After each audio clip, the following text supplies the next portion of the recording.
मलंग साईं की हाल है? ठीक हो? सेहत ठीक जे? होर सुनाओ। लो मलंग साईं अल्लाह तेनू लंबी जिंदगी दे ते क्या बनी है? बचपन तो है या इसी करेंगे? मेरा एक्सीडेंट हो गया एक्सीडेंट अच्छा ओए होए होए ਇਹ ਪੜ ਗਿਆ ਸਾਰਾ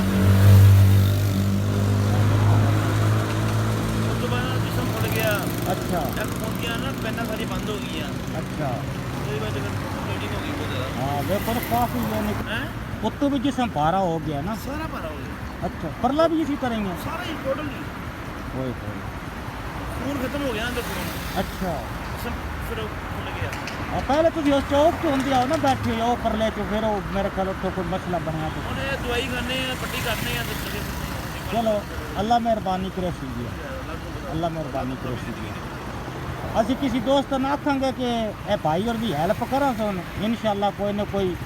तो मैं ऐसे एरिए च ही रहना, मैं तो वेदा रहना वा। ਅੱਲਾਹ ਤੈਨੂੰ ਪੂਰੇ ਉੱਤੇ ਬਚਾਵੇ ਬਸ ठीक, चलो अल्लाह पाक को खुश रखे।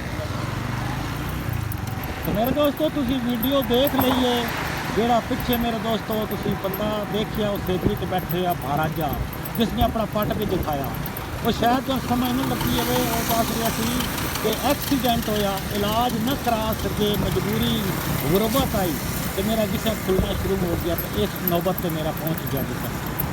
तो मेरे दोस्तों आस पास वाली साइड से अपने इर्द गिर्द देखा करो जितनी हेल्प हो सके।